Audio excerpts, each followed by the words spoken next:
어느 직장에서 있었던 일이래요. 회사에서 막 이제 채용돼서 일을 시작한 인턴이 그 일을 가르쳐주는 선배한테 뭘 물어봤습니다. 그러니까 이 선배가 너무 바빴던 거죠. 그래서 이렇게 얘기합니다. 야, 너 내가 바쁜 거 안 보여? 야, 네가 봐서 좀 한가한 사람한테 가서 좀 물어봐라. 그리고 좀 한참 지난 다음에 이 선배가 인턴한테 가서 물어봤습니다. 너 누구한테 가서 물어봤니? 그랬더니 인턴이 하는 말이 부장님한테 가서 물어봤는데요. 그러더라는 거죠. 인턴이 볼 때는 부장이 가장 한가한 사람처럼 보였던 겁니다. 직장 다니는 것이 참 힘들죠. 바빠요.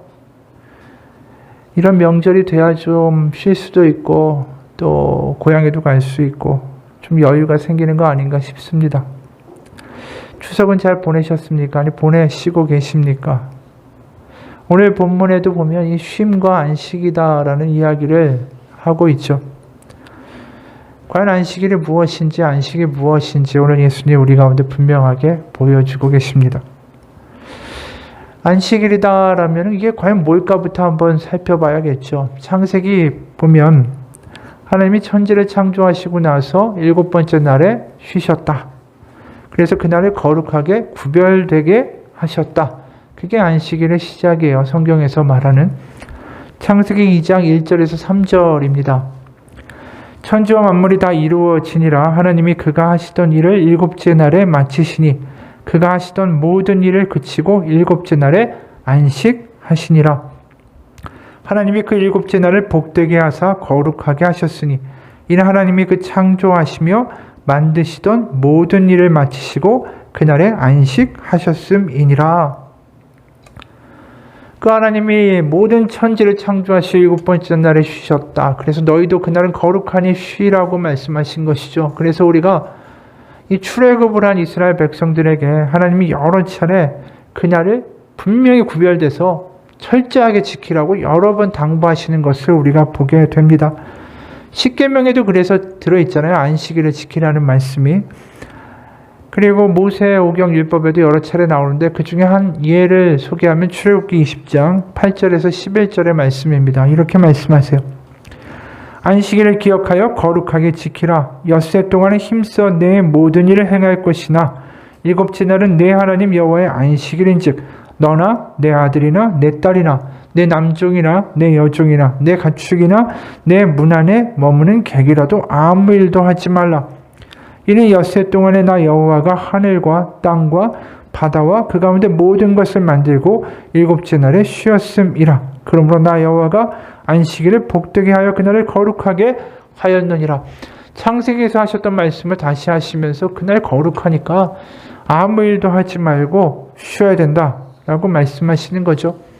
그 쉰다는 게 노동을 안 하고 그냥 놀자라는 뜻이 아니라 사실상 그날 뭘 해야 되는 거냐 하면은 천지를 창조하신 하나님을 기억하는 날이 되어야 된다라는 것이죠. 왜냐하면 안식일의 시작은 천지를 창조하셨다라는 이야기로부터 시작되기 때문입니다. 그러니까 그 당시를 생각해 보면 주변 민족이 섬기는 신들이 어떤 신들입니까? 별도 신이에요. 달도 신이고 태양도 신입니다. 특히 애굽에서 출애굽하기 전에 이 애굽에서 이스라엘 백성들이 봤던 신은 어떤 신입니까? 태양신이에요. 그리고 파라오는 태양신의 아들인 것입니다. 그런데 창세기의 창조는 어떻게 되어 있습니까? 태양도 달도 별도 다 하나님이 창조하신 피조물일 뿐이지 그것들은 절대로 신이 아니다라고 이야기하는 것이죠. 그럼 안식일날 그날을 기억한다라는 건 뭡니까? 지킨다라는 건 뭡니까?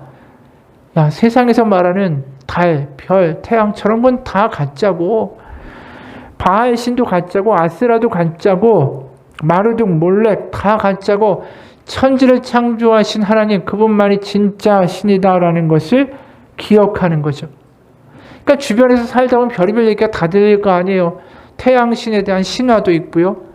또 바알이 어떻게 천지를 만들었고 뭐 이런 식의 신화도 있겠죠. 그런 모든 신화들을 거부하고 태초에 천지를 창조하신 것은 여호와 한 분이다라는 것을 기억해야만 하고 기억하도록 만드신 날이 안식일이다라는 것입니다. 그래서 안식일은 딴 게 아니에요. 정말 우리 하나님이 천지를 창조하신 분이고 그분이 7번째 날에서 쉬셨고, 그러면서 우리도 그날 하나님을 기억하고 세상의 이야기가 아니라 하나님의 이야기, 그것을 기억하면서 우리 삶 속에 어디로 흘러가고 있는지를 다시 한번 기억하면서 삶의 방향을 다시 하나님께로 돌리는 시간이었다라는 것이죠. 세상을 살다 보면 얼마나 많은 이야기를 듣겠어요. 바알의 신화, 태양신의 이야기, 이걸 섬겨서 잘 됐다는 이야기, 이런 이야기들을 얼마나 많이 듣고 살겠어요. 귀가 솔깃하겠죠. 우리가 세상을 살아갈 때 얼마나 많은 이야기를 듣습니까? 이렇게 하니까 잘 됐더라, 이게 잘 된다더라, 이렇게 하면은 돈 벌 수 있다더라, 이런 이야기들 많이 듣고 살잖아요. 그런데 안식일에, 우리로 말하면 주일에 우리가 해야 될 건 뭐냐면 우리의 삶의 방향이 자꾸만 그쪽으로 흘러가는 것에서 다시 하나님께로 우리의 방향을 재정립하는 날이 안식일이다라는 거예요. 우리가 실제로 보면 우리의 삶을 가만히 놔두면 그냥 느껴지고 보여지고 들려지는 대로 흘러가게 되어 있어요. 처음에는 그게 별거 아니다 할지라도 나중 지나보면 우리의 방향은 엉뚱한 데로 가기가 쉽죠. 우리가 배가 항해하는 것을 보면 처음에 항로에서 5도 벗어나는 게 별일이 아니지만 그게 하루 이틀 3일 4일 쌓이다 보면 5도 잘못 틀었는데 나중에 보면 엉뚱한 곳에 가 있는 경우들이 얼마나 많습니까? 그게 우리 인생도 마찬가지다라는 것입니다. 그래서 안식일을 지켜야만 돼. 이거 거룩한 날이야. 내가 쉬었으니까 너희도 쉬어야만 해라는 강요가 아니라 하나님이 안식일을 굳이 지키라고 분명하게 말씀하시는 이유는 우리의 삶의 방향이 세상에서 말하는 것으로 흘러가지 않고 하나님께로 우리의 삶의 방향을 재조정하도록 하나님 만드신 하나님의 도구라는 것이죠. 그리고 동시에 또 어떤 일이 있냐면 이 안식일을 통해서 어떤 당부를 하시냐면 분명히 하시는 이야기가 있어요. 그 당시에 약자들, 그리고 착취당하고 억압당하고 그 세상 속에서 어떻게 보면 시달리는 사람들을 그날만은 쉬게 하려는 하나님의 의도가 있으셨습니다.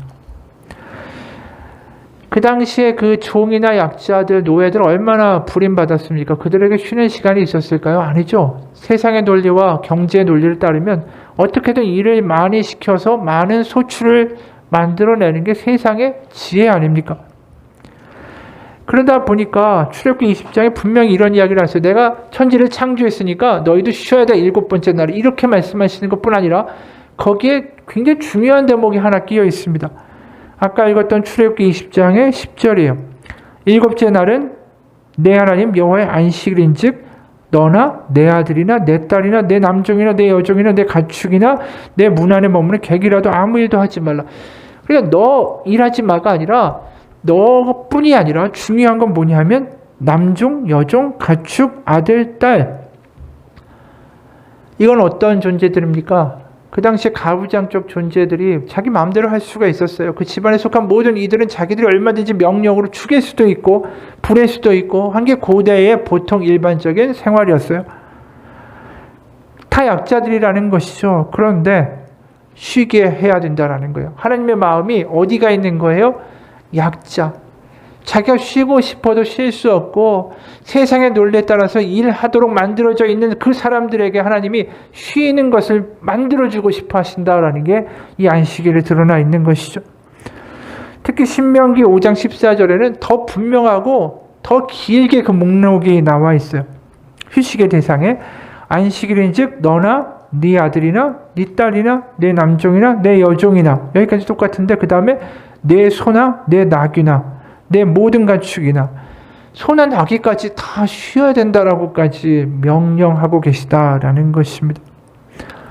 결국 안식일이 되면 어떤 일이 벌어지는 것이죠? 세상의 논리가 작동하지 않고 하나님의 논리가 지배하는 것입니다. 세상의 논리는 뭡니까? 돈을 벌어야 되고 그러려면 노동력을 계속 돌리는 것이죠. 하지만 쉰다라는 것, 손해를 본다라는 거 아닙니까? 바로 하나님의 관계, 모든 것이 하나님의 것이다라는 고백을 할 수밖에 없는 날이 된다라는 것입니다. 그러면서 이웃과 약자들과 함께 서로 돌보는 날이 되는 것. 그래서 율법이 말하는 두 가지의 핵심이 뭡니까? 하나님 사랑, 이웃 사랑. 바로 그 안식일을 통해서 완전치는 못한다 할지라도 하나님을 기억하고요, 세상의 신화들을 거부하고 그리고 동시에 주변의 이웃들과 함께 쉬고 같이 하는 날. 그렇게 하나님의 창조에 원래 의도하셨던 모습이 조금이라도 맛보고 구현되라고 만드신 날이 안식일이다라는 거예요. 그러니까 하나님과 화목하고 나도 내 스스로와 화목하고 이웃과 화목하는 그러한 날, 그런 안식. 그런 안식 하나님이 결국 우리 가운데 구현하기 원하셨다라는 거죠. 그런 안식이 우리에게도 필요한 거 아니겠어요? 최근에 발간된 슬로우 영성이라는 책이 있어요. 슬로우, 천천히 느리게란 영어죠. 거기 일부분입니다. 우리 문화에서는 느리다, 슬로우라는 단어가 경멸의 표현으로 쓰인다. 우리는 IQ가 낮은 사람을 느리고 둔하다고 놀린다. 웨이터가 느리면 서비스가 엉망이라고 불평하고 영화의 전개 속도가 느리면 지루하다라고 불평한다. 우리 문화가 주는 메시지는 분명하다. 느린 거 나쁜 거고 빠른 것은 좋은 것이다. 최근 연구에 따르면 스마트폰 사용자들이 평균 하루에 2617번 자신의 스마트폰을 만진다고 한다. 그리고 스마트폰으로 하루 평균 76번의 작업을 하고 하루 중 2시간 반을 사용을 한다. 모든 스마트폰 사용자들이 그렇다. 그렇게 조급하고 바쁘게 산다. 쉬지 않는다. 근데 사실 이 바쁘다라는 것을 생각해 보면 어떤 원인이 있기 때문에 그 결과로 나타나는 증상일 때가 오히려 많다. 바로 깊은 무언가가 우리를 바쁘게 살지 않으면 안 된다라고 자꾸만 부추기는 것이다. 되게 그 원인을 보면 무언가로부터 도망치고 싶어 하기 때문에 바쁘게 산다. 이 무언가라는 건 부모에게서 받은 상처나 어릴 적 트라우마나 배우자에게서 받은 학대나 깊은 불안감이나 자존감의 결여, 실패에 대한 두려움, 인간의 한계라는 현실, 따분한 중년의 일상 등등이 될 수도 있다. 이게 아니라면 또 다른 바쁨에 중독되는 이유는 무언가를 향해 달려가는 욕구 때문이다.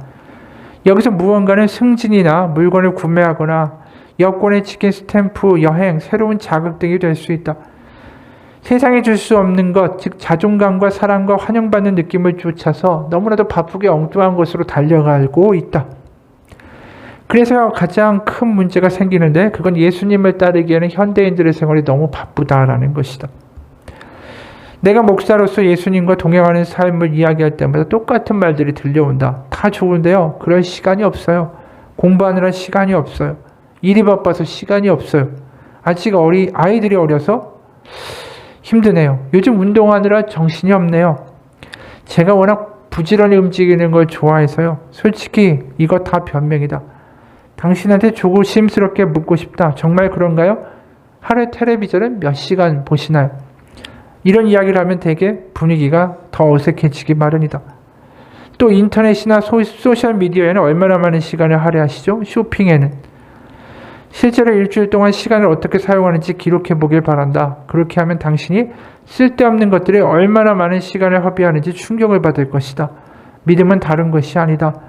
존재 가장 깊은 곳에서 하나님께 나아가기 위한 시간과 공간을 만드는 것이다. 바로 우리에게는 안식일이 필요하다. 이 맞는 이야기 같아요. 현대에 살아가는 사람들이 굉장히 바쁘죠. 뭘 해도 계속 바빠요. 현대인들에게 믿음은 다른 게 아닌 것 같습니다. 바로 하나님을 향한 시간과 공간을 만들어내는 것.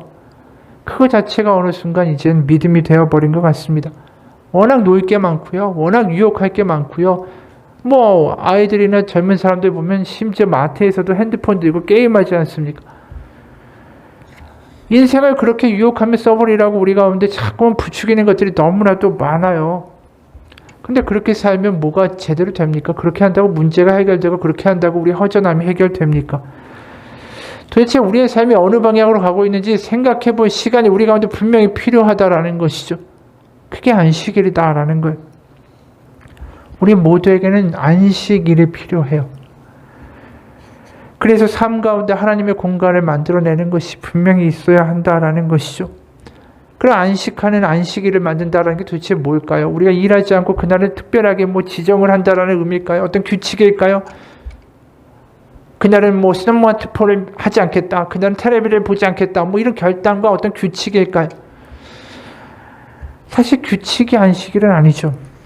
오늘 본문에서도 오해하는 사람들이 드러납니다. 안식일에 제자들이 너무 배가 고파가지고 지나가다 밀 이삭을 꺾어서 그걸 손으로 비벼가지고 먹어요.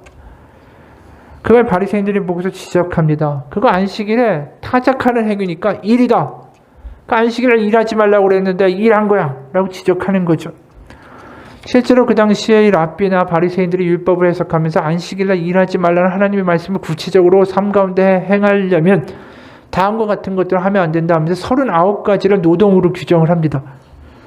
예를 들어서 쟁기질하는 거, 씨 뿌리는 거, 추수하는 거, 추수단을 묶는 거, 도리개질하는 거, 곡식을 찢는 거, 채질하는 거, 방아질하는 거, 반죽하는 거, 빵을 굽는 거, 양털을 깎는 거, 표백하는 거, 뭐 이런 것들이 39가지가 쭉 리스트가 있어요. 그런데 예수님의 제자들이 배가 고파서 밀 이삭을 꺾어서 비벼서 먹었다. 이거 전형적으로 타작하는 행위에 해당되는 것이죠. 그러니까 바리새인들이 가만히 있는 게 아닙니다. 예수님의 무리는 안식일도 안 지켜. 그 중요한 걸 안 지키는 무리들이야라고 고발하고 지적하고 싶어 하는 거죠. 그랬더니 예수님이 오늘 3절에서 5절에 이런 말씀하신 거예요. 예수께서 대답하여 이르시되 다윗이 자기 및 자기와 함께한 자들이 시장할 때 한 일을 잊지 못하였느냐.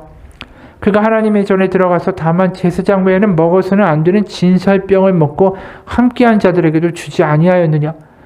또 이르시되 인자는 안식일의 주인이니라 하시더라. 어떤 이야기를 하신 거냐면 실제로 다윗 때에 다윗이 사울왕에게 쫓겨서 이제 죽음을 당할 위기에 처하죠. 계속 도망다닙니다. 그때 사무엘상 21장을 보면은 높당이라는 데에 도착하는데 거기에 제사장 아히멜렉을 만나게 됩니다. 그러니까 이 굶주린데 부하들이 있으니 먹을 것 좀 주시오 했더니 아히멜렉 제사장이 뭘 주냐면 진설병을 주고 그것을 먹습니다. 근데 진설병은 뭐냐면 성소에 떡상이라고 불리는 대가 있어요. 거기에 올려놓는 떡입니다. 빵이죠. 매주 안식일 전날에 저녁 때 새 것으로 바꿔서 일주일 동안에 갖다 놓고 또 이제 일주일 되면 빼가지고 그걸 누가 먹어야 되냐면 거룩한 것이기 때문에 제사장만이 먹어야 돼요. 근데 지금 아히멜렉이 배고픈 다윗의 부하들에게 준 것입니다. 이 이야기를 하시는 거예요. 결국 예수님이 하신 이야기는 뭐냐면 하나님의 관심은 안식일을 어떤 행위로 지키느냐 안 지키느냐 그 제도 자체에 관심이 있으신 것이 아니라 그래서 다시 말해서 39가지 금지 항목을 잘 지키느냐 안 지키느냐 그 하나님이 유심히 보고 계시는 게 아니라 하나님이 원하시는 건 이 안식일을 통해서 하나님 바로 태초에 천지를 창조하신 하나님을 기억하고 그래 나에게 아버지가 있지 나에게 하나님이 있지 아멘 하면서 그 믿음을 가지고 세상을 이겨내는 그런 삶을 원하신다라는 거예요. 어떤 행위나 규칙으로 그들을 올가매려는 게 아니라 그들 가운데 살아계신 하나님을 고백하는 신앙을 안식일날 만들어내기 원하셨다라는 것이죠. 부모가 아이들한테 뭘 하지 말라고 할 때 그 행위 자체를 벌 주고자 하는 게 아니잖아요. 네가 내 말 잘 듣는지 안 듣는지 그걸 지켜보겠다 그게 아니라 아이가 내가 하지 말라는 것을 통해서 더 나은 사람이 되기를 원하는 게 부모의 마음 아니겠어요? 똑같다라는 거예요. 근데 지금 오해하고 있는 거죠. 안식일이라는 것을 지켰다라는 행위 자체에만 집중하는 것이지 태초의 천지를 만드신 하나님 가운데 내가 넉넉함을 느끼는 삶으로 이어지지 않고 있다라는 것입니다.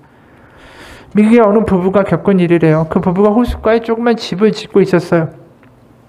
주말 오후에 그 집 건축이 어떻게 잘 되고 있는가 보러 갔는데 갑자기 호숫가에서 어린 딸의 비명소리가 들렸습니다.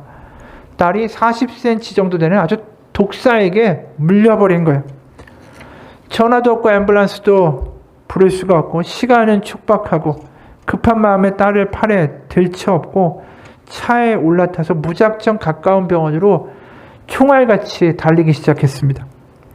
차에 비상등을 켜고 경적을 울리면서 미친 듯이 사거리 신호를 위반하고 과속으로 막 달려서 병원에 도착했습니다. 이 생사가 달린 문제 아니겠어요? 마침내 그들이 병원에 도착해서 응급실에 뛰어갔을 때 의사들이 딸에 매달려서 정말 처치를 하고 마침내 딸의 생명을 구해냈습니다.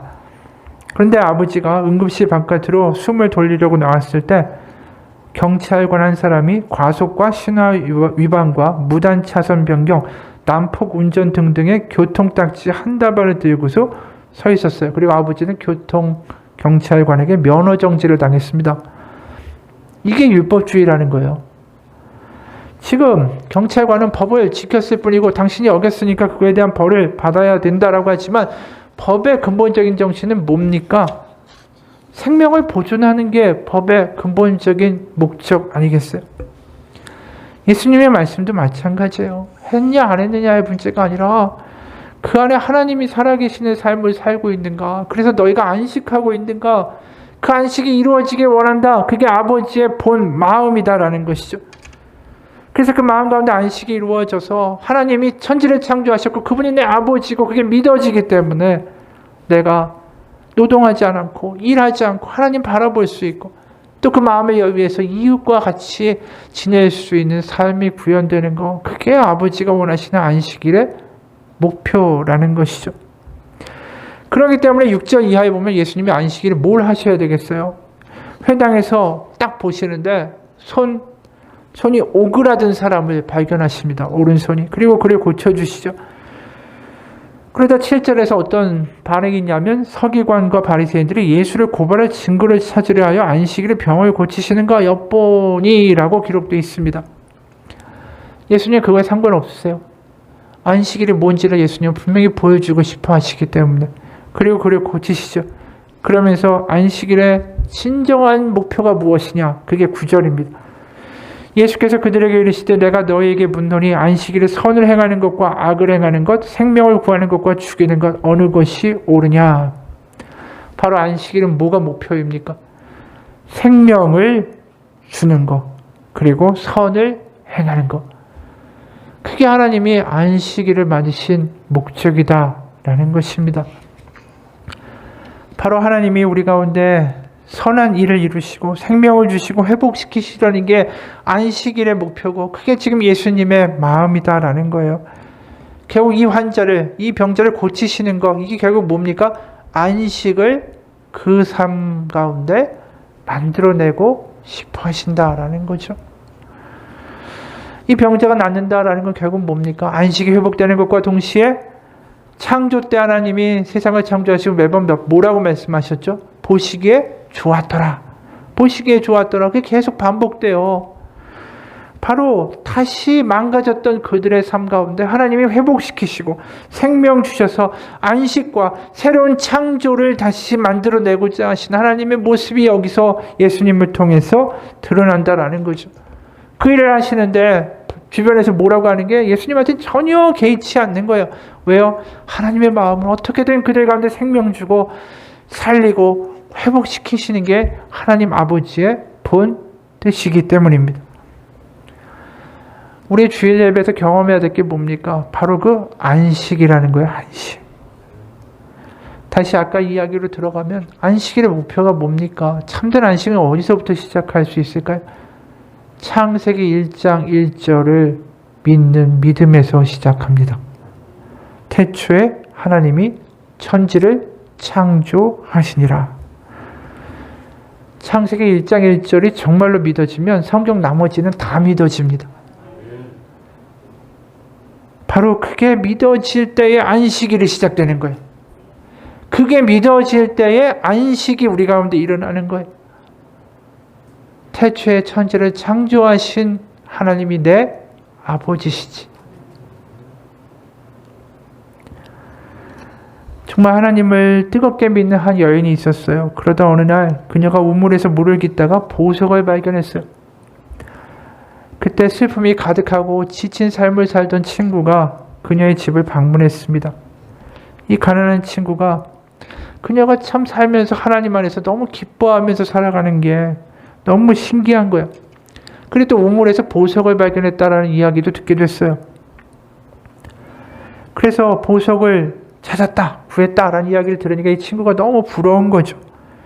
야, 나도 저런 보석 가질 수 있으면 정말 기뻐서 인생을 살 수 있을 텐데. 별 기대감 없이 지나가는 소리로 친구한테 말했습니다. 내 사정 정말 어려운데 그 보석 나에게 줄 수 없어? 그랬더니 그 말을 듣고 이 여인이 그렇게 하지라면서 성큰 그 보석을 이 친구에게 내어주었습니다. 친구가 너무나도 기뻤죠. 그 보석을 들고 집으로 오는 중에 이상한 깨달음이 마음속에 오더라는 거예요. 보석을 선뜻 내준 그 친구의 마음이 너무 고맙기도 했고요. 그리고 중요한 건 어떻게 그런 마음이 있을 수 있는가가 궁금해지기 시작했어요. 그래서 발걸음을 돌려서 그 집으로 가서 보석을 돌려주면서 말했습니다. 친구야, 지금 나에게 필요한 건 보석이 아니라 그 보석을 선뜻 건네줄 수 있었던 네 마음인 것 같아. 네 마음속에 있는 그 기쁨을 나에게 줄 수 없을까? 이 여인이 그런 보석을 줄 수 있었던 이유는 뭘까요? 태초에 천지를 창조하신 아버지가 하나님이 내 아버지다라는 그게 믿어지고 그것이 그 삶을 소유하고 그 삶에서 살아있기 때문이에요. 그게 바로 안식이다라는 것입니다. 안식은 하나님이 내 아버지고 그분이 천지를 창조하셨다라는 게 믿어질 때 오는 거예요. 왜요? 그분이 나를 책임지실 거니까. 여러분, 안식일이 왜 자꾸만 창세기 처음부터 튀어나올까요? 그래서 창세기 1장 1절 태초에 하나님이 천지를 창조하시니라 라고 시작하는 이유는 뭘까요? 우리가 창세기 1장 1절을 그냥 지나가는 말로 읽지 않고 그 구절을 10번, 20번, 30번 읽고 되뇌어 보십시오. 그럼 그게 머리에만 머물지 않고요. 목소리로만 머물지 않고요. 그게 내 가슴에서 믿어지기 시작하고요. 내 마음, 내 깊은 곳으로부터 뜨겁게 성령님으로 인하여 고백되게 될 것입니다. 바로 그게 안식일이고 그게 주일입니다. 우리는 고아가 아니라는 것이죠. 그리고 또 놀라운 건 뭡니까? 그렇게 태초에 천지를 창조하신 그렇게 위대하신 하나님이 보잘것없고 연약하고 맨날 실족하고 맨날 때로는 불평하고 좌절하는 나를 신경 쓰신다라는 거예요. 그게 복음이에요. 천지를 창조하신 그 하나님이 나를 신경 쓰신다. 내가 마음에 걸리신다. 우리가 하늘에 계신 우리 아버지 이렇게 주기도문을 시작하죠. 스케일이 큽니다. 하늘에 계신 분이에요. 그러면서 그 다음에 어떻게 갑니까? 아버지의 이름을 거룩하게 하시며 아버지 나라가 오게 하시며 아버지의 뜻이 하늘에서와 같이 땅에서도 이루어지게 하소서. 규모가 커요. 아버지의 나라 하늘 막 이렇게 이야기합니다. 근데 그 다음에 이어지는 내용이 뭐죠? 오늘 우리에게 일용할 양식을 주시고 천지를 창조하신 그 큰 분이 하나님의 나라를 이야기하는 그 큰 스케일 가운데 그 다음에 얘기하는 게 일용할 양식, 나의 하루하루 먹고 살 것을 책임지시고 그것을 염려하시고 그것을 걱정하시는 하나님 아버지시다라는 거예요. 여러분, 그게 우리 가운데 믿어지면 그게 다예요. 믿음의 다. 하나님이 천지를 창조하셨고 그분이 나 일용할 양식까지도 돌보신다. 그게 참된 안식이 있는 삶이 되는 것입니다. 어느 교회에 남편을 사별한 지 얼마 되지 않은 젊은 부인이 둘째 아이를 낳았어요. 어떻게 남편이 죽었는데 둘째 아이를 낳냐 하면 남편이 세상을 떠나기 전에 임신을 한 거죠. 산후조리를 하는데 남편이 이미 죽어서 없으니까 큰아이는 교우들이 돌아가면서 돌봐줬어요. 이 부인이 앞으로 어떻게 세상을 살 수 있을까? 너무 안 됐다라는 마음이 다 들기 마련이죠. 그런데 이분이 추수감사 주일에 감사의 증인으로 교우들 앞에 섰습니다. 그리고 이렇게 말했어요. 작년 6월 남편은 제게 생후 7개월 된 딸과 임신 3개월 된 아들을 남겨두고 먼저 주님 품에 안식했습니다. 결혼한 지 3년 되는 해였습니다. 갑자기 남편과 사별한 저는 너무 당황스럽고 정서적으로 불안정해졌고 불확실한 미래로 인해 너무나 두려웠습니다. 주님 왜요? 라는 질문이 마음속에서 떠나가질 않았고 죽고 싶은 마음, 우울한 마음을 떨쳐버릴 수가 없었습니다. 저는 어릴 적부터 교회는 다녔지만 주님을 향한 믿음이 확실치 않아 늘 염려와 두려움, 또 부정적인 자아상과 사람에 대한 불신에 사로잡혀 살았죠. 그런 저를 주님께서는 남편과의 사별을 계기로 인격적인 교제 가운데로 이끄셨습니다. 장례를 치른 후에 친정에 내려가 두려워 떠는 저에게 주님 말씀하셨습니다. 이사야 41장 10절 두려워하지 말라 내가 너와 함께함이라 놀라지 말라 나는 내 하나님이 됨이라 내가 너를 굳세게 하리라 참으로 너를 도와주리라 참으로 나의 의로운 오른손으로 너를 붙들리라. 어느 주일 새벽에 몸과 마음이 너무 아파서 엎드려 누워있는데 제 등을 쓸어주시는 주님을 보게 됐습니다. 벌떡 일어나 교회 갔습니다. 가슴속에서 찬양이 흘러나왔습니다. 그 후에 주님은 약속하신 것을 여러 사람을 통해 신실하게 행하셨습니다. 환경을 열어주시고 물질을 공급해 주셨습니다. 생각하지도 못한 도움과 섬김도 받게 해주셨습니다. 아주 사소한 것부터 큰 것까지 제가 생각한 것뿐만 아니라 생각하지 못한 것도 넘치도록 채워주셨습니다.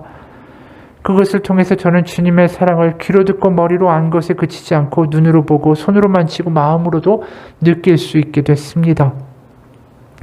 모든 필요를 채우시고 공급하시는 분은 주님이시고 제가 소유하게 된 모든 것은 저의 노력이 아니라 하나님의 은혜로 허락해 주신 것이다 라는 것을 확실하게 믿게 됐습니다. 주님께 받은 은혜를 자세히 이야기하자면 시간도 모자랄 것 같습니다. 작년 7월 달에 맥주 감사주일에 이 교회에서 처음 예배드렸던 일이 기억납니다. 일찍이 남편을 여의고 홀로 자녀 셋을 키우셔야만 했던 어느 권사님이 그때 하셨던 간증을 제가 잊을 수가 없고, 그 내용은 바로 주님께서 세 자녀들을 모두 훌륭하게 양육하게 하셨고 권사님을 붙이셨다라는 내용이었고, 그때 그 간증을 눈물로 들으며 참 많은 위로를 받았었습니다. 그런데 1년이 넘어서 제가 이 자리에서 추수감사주에 간증을 하게 되니까 정말 신기합니다. 제가 받은 모든 은혜는 주님이 주신 것이니까 주님만 자랑하기 원합니다. 주님 왜요? 라고 질문하였던 저와 언제나 함께 하셨던 주님께서 제가 세상을 마감할 그날까지 임마누엘 함께 하시는 하나님의 약속을 지키시리라 확신하며 모든 감사를 드립니다. 이게 과부가 된 바로 이 여자분의 신앙 고백입니다. 맞습니다. 천지를 창조하신 하나님이 바로 이 과부와 같이 연약하고 쓰러지고 지친 이들에게 그 눈을 띄지 못하신다. 그게 우리 아버지다. 그게 복음입니다. 바로 그 하나님 아버지가 우리에게 복음이고요. 결국 그분이 우리의 안식입니다. 바로 주일 예배는 그 하나님, 우리에게 안식 되신 하나님을 기억하고 우리에게 생명과 회복 주시기를 원하시는 하나님을 기뻐하는 것이 바로 우리의 예배입니다. 오늘 예수님이 하신 그 말씀, 내가 선을 행하고 생명을 구하고자 하는 것을 네가 믿느냐라는 그 말씀에 아멘이라고 대답하기를 원합니다. 우리가 언제까지 심드렁하게 예배할까요? 언제까지 그냥 주일이니까 가야 되니까 벌받지 않으려고 그냥 습관으로 행동으로 주일을 지켰다라는 그것을 하기 위해서 이 예배당에 나오기를 계속하실 것입니까? 분명히 주님은 안식 주기 원하시고 오늘 말씀하신 것처럼 생명 주기 원하시는 그 예수님과 하나님의 마음이 우리 그 열심이 우리 가운데 느껴지지 않습니까? 아니면 마치 오늘 손이 구부러진 병자처럼 지쳐서 의욕도 없이 그래도 안 지키면 안 되니까 소망과 기대도 없는 채로 마치 손 구부러진 사람처럼 이 예배 자리에 나와서 그냥 멍하게 앉아 계십니까? 새벽기도에 대한 이야기인데 장경철 교수님이 쓴 흔적신학이라는 책에 이런 내용이 나와요. 예수님께서는 병을 고쳐주시기 전에 질문을 던지셨다. 내가 너에게 무엇을 해주기를 원하느냐? 어쩌면 이 질문은 불필요한 것이 아닐까? 소경이 무엇을 원하겠으며 안진뱅이가 무엇을 원하겠느냐? 당연히 낫기를 원하지 않겠느냐? 어찌 예수님께서 그것을 모르셨겠는가? 하지만 질병의 노예가 된 사람은 점차 자신의 소원을 상실해 간다. 계속된 실패의 축적 속에서 자신의 삶을 포기하게 되고 결국 생의 진정한 소원조차 잃어버리게 된다.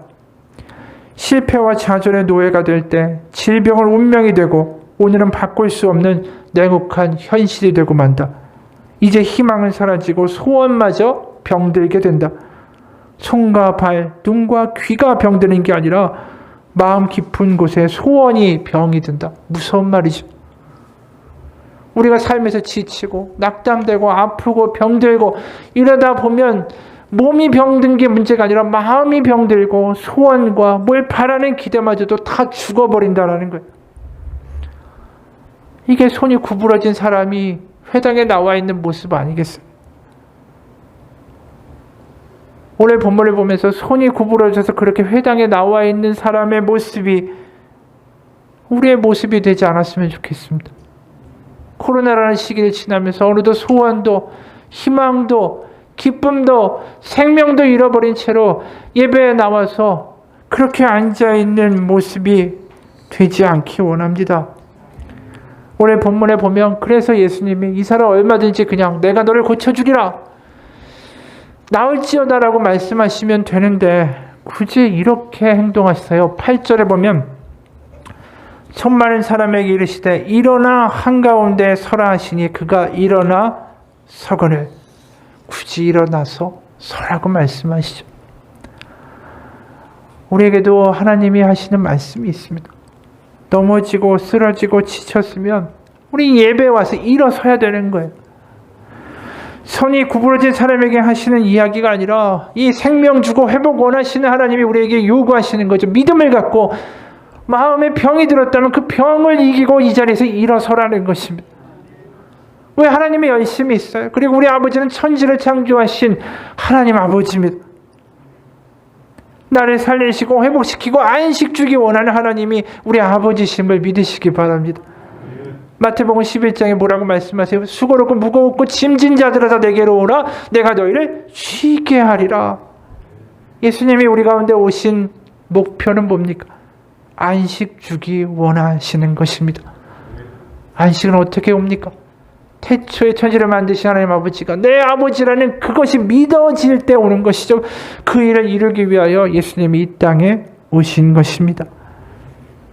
우리 예배가 성령의 역사 가운데 정말 하나님이 내 아버지시고 그분이 태초에 천지를 창조하신 분이시고 나를 아끼시고 생각하시는 분이다라는 것을 믿는 회복의 시간이 되시기를 축원을 합니다. 마지막으로 이야기하느라 오늘 설교를 마치고자 합니다. 전라남도 어딘가의 시골이 고향인 나의 한 친구 이야기다. 젊은 시절 서울에 올라와 삶을 개척하려던 그는 어느 날 예기치 않게 사고에 휘말리게 되었다. 당장에 상당한 금액의 돈이 필요해지면서 그에게 낯선 서울은 냉혹하기만 했고 돈을 구하려던 모든 노력이 수포로 돌아가자 상황이 급해져 그는 결국 마지막 결심을 했다. 고향의 어머니에게 데려가 말씀을 드리기로 했던 것이다. 무슨 일이 있어도 이것만 하지 않으리라 라고 버티고 버텼던 그는 서울역으로 가서 돌아오는 기차 시간을 봐두고는 플랫폼으로 나갔다. 마음 한편으로는 제발 기차가 오지 않았으면 하는 바람이었지만 기차는 어김없이 정시에 도착했고 그는 이를 악물고 객차에 오르지 않을 방법이 없었다. 곳곳에 빈자리가 있었지만 입석표를 산 그는 자리에 앉지 않았고 서울에서 광주 송정리까지의 먼 거리를 내내 서서 갔다. 자리에 앉는다고 누가 뭐라고 그럴 것도 아니고 오가던 차장이 손님이 없는 날이니 앉아가라고 여러 번 말했지만 그는 끝까지 좌석에 엉덩이를 붙이지 않았다. 돈이 있을 리 없는 어머니, 결코 가서는 안 되는 어머니에게 간다라는 사실에 그의 마음은 천근도 더 나가는 납덩어리였고 서서 가는 중에도 그는 쉴 새 없이 자책하며 스스로를 학대했다. 기차가 송정리에 도착하자 바로 달려가 버스로 갈아탄 그는 고향이 다가올수록 마음이 점점 무거워졌다. 밥 한 끼 제대로 차려 먹는 법이 없는 어머니, 손바닥만큼도 안 되는 밭대기를 붙이며 틈틈이 동네 사람들 밭에 손을 보태서 입에 풀칠이나 할까 말까한 어머니. 그 사정을 뻔히 알면서도 어떻게 그 어머니의 주름진 검은 얼굴 앞에서 입에 올릴 수조차 없는 거액의 돈이 없으면 인생 그르친다라는 이야기를 꺼낸다는 말인가. 어머니, 이렇게 부르자 어머니는 머리에 수건을 칭칭 동여맨 채 밭일을 하다 등 뒤에서 들려온 목소리에 흠칫 놀라 획하고 고개를 돌렸다. 그는 어머니와 눈을 마주치지 않으려 허공에 시선을 둔 채 마치 남의 이야기라도 하는 양 어째서 급히 내려왔고 돈이 얼마가 필요하고 오늘 오후 몇 시 차를 타고 돌아가지 않으면 사태를 막을 수 없다라는 내용의 목소리를 무심한 듯 풀어냈다.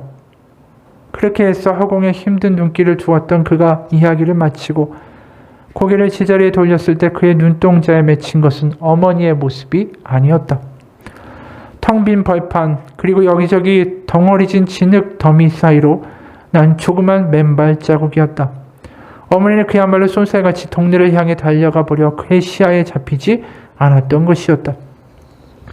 깊은 죄책감에 그 자리에 고개를 푹 숙인 채 간간히 흐르는 눈물을 손등으로 훔치던 그는 눈에 들어온 어머니의 조그마한 발을 보고서야 고개를 들었다. 어머니는 고무줄로 묶은 꼬깃꼬깃한 지폐 한 뭉치를 흙 묻은 손에 움켜쥐고 있었다. 첫눈에 봐도 어머니가 온 동네를 헤집고 다니며 집집마다 피토하며 사정하고 마련해온 돈이 분명했다. 숨을 헐떡거리며 내민 어머니의 돈뭉치에 그는 밭두렁에서 일어나 간신히 어머니의 얼굴에 시선을 두었다. 내가 전생에 무슨 죄를 지어? 그는 어머니의 다음에 이어질 한마디를 짐작하며 눈을 감았다. 서울에 올라갈 때도 온 집에 있는 돈을 탈탈 털고도 모자라 아래 윗집 다니며 돈을 구해오던 그 광경이 선이 떠올랐기 때문이었다. 도대체 무슨 잘못을 저질렀기에 어머니의 표정이 점점 어두워져 갔고 그에 못지않게 그의 얼굴 또한 뜨거워져 갔다. 그런데 어머니의 말은 이거였다. 도대체 무슨 잘못 저질렀기에 이렇게 내가 돈이 없지? 그의 가슴은 죄책감을 넘어 폭발할 것 같았다. 효도를 받아도 한참 받아야 할 나이에 호련히 나타나 상상도 못했던 큰돈을 달라는 아들이 얼마나 원망스러울까. 그는 다시금 눈길을 멀리 하늘가로 돌렸다. 내려오지 않았어야 하는데 후회가 극심하게 몰려오는 사이에 그의 귓전에 어머니 목소리가 내려앉았다. 네가 요렇게 오랜만에 내려왔는디. 어머니의 신세 한탄으로 이어질 줄 알았던 그는 잠자코 어머니의 모습을 바라보았다. 지능이 발등까지 굳은 채 행여 잃어버릴까 손에 꽉 쥐고 있던 돈뭉치를 그의 손에 쥐어주듯 건네 어머니는 마지막 흉중에 있는 말을 꺼냈다. 돈 구하느라 금쪽 같은 시간 다 보내뿌리고 닭 한 마리 삶아 먹이지 못하고 보내야 한단 말이냐. 어여 가거라잉. 기차 시간 늦겠다. 그날 지인은 기차가 서울역에 도착할 때까지 흐르고 먹고 멎었다 흐르는 눈물을 닦아내느라 손수건이 물수건이 되었다고 했다. 도대체 무슨 잘못을 저질렀기에 왜 이런 일을 했냐고 물은 어머니가 아니라 내가 무슨 잘못 저질러서 이렇게 나한테 돈이 없을까? 자식에게 주지 못하는 엄마의 마음이 절절히 드러나는 것이죠. 이게 어머니의 마음이에요. 이게 사랑이라는 거죠. 하나님은 사랑이다라고 이야기할 때 이 어머니의 사랑 못지않은 것이 하나님의 사랑입니다. 왜요? 바로 십자가에 그 아들을 죽여서도 우리를 구하기 원하시는 그 아버지가 우리의 하나님이십니다. 우리가 때로는 내가 원하는 것이 안 이루어지고요. 내 기도에 응답되지 않고요. 그러면서 믿음이 약해지고 어느덧 심드렁해져 갈 수도 있습니다. 하지만 하나님의 사랑은 분명합니다. 설사 우리 가운데 하나님의 응답이 이루어지지 않는다 할지라도 거기엔 분명히 아버지의 깊은 계획과 뜻이 있을 것입니다. 나중에 결국 알게 되겠죠. 나중에 가면 알게 될 거예요. 그리고 하나님이 그래서 그러셨구나. 나중에 우리가 하나님 안에서 끄덕거릴 때가 올 것이고 내가 그때 삐지고 지치고 힘들다고 투정거렸지만 그럼에도 그 가운데 우리를 끝까지 인도하고 나의 손을 잡고 계셨던 아버지를 나중에는 알게 될 것입니다. 지금 해야 될 건 뭡니까? 천지를 창조하신 그분이 비록 내 가운데 아직 기도와 응답되고 이루어지지 않고 내가 원하는 대로 해결되지 않는다 할지라도 그분이 내 아버지시고 그분이 나를 사랑하신다. 그것을 믿는 믿음 가운데 살아가는 안식 있는 삶이 되시기를 구합니다. 오늘 보십시오. 손이 구부러진 이처럼 지치고 힘들고 낙망하고 소망 없는 이에게 일어서라. 믿음을 가져라. 내가 너를 포기하지 않았다라는 것을 보여주시는 오늘 이 모습이 우리를 향한 하나님의 약속이길 원합니다. 이 손 구부러진 자처럼 오늘 우리의 믿음 가운데 일어서시기를 다시 한번 믿음 가운데 회복되시기를 주님의 이름으로 축원합니다. 그럼 안식이 분명히 하나님이 주신 안식이 우리 가운데 올 거예요. 응답이 되면 그걸로 감사하고 응답되지 않으면 하나님 분명히 그분의 음성 가운데 우리 안아주시고 위로하시고 우리 가운데 분명한 위로를 주실 것이라고 믿습니다. 같이 기도하겠습니다. 하나님 아버지, 하나님 우리에게 안식 주기 원하시는 하나님이심을 믿습니다. 우리의 고민과 불안과 걱정과 의심을 주기 위한 하나님이 아니시고 우리 가운데 생명 주기 원하시고 우리 가운데 안식 주기 원하시고 우리 가운데 생명 주기 원하시는 하나님이심을 이 시간 고백하며 다시 한번 나아갑니다. 실망하고 좌절하고 손이 구부러진 이처럼 낙담하며 예배하며 그렇게 지내왔던 인생이라면 이제 거기서부터 일어서서 하나님께 나아가는 삶으로 우리의 삶의 방향을 다시 한번 이 시간 바로 잡습니다. 하나님 바라봅니다. 창세기 1장 1절 태초에 하나님이 천지를 창조하시니라. 그것에 아멘할 수 있는 믿음 되기 원하고 그 아버지가 나를 기억하신다라는 것이 믿어지고 그것이 우리 가운데 신앙의 고백이 되어 우리 가운데 하나님의 참된 안식과 하나님을 바라보는 소망이 회복될 수 있도록 하나님 역사하여 주옵소서. 살아계신 우리 주 예수 그리스도의 이름 받들어 기도합니다. 아멘. 우리 같이 기도합시다.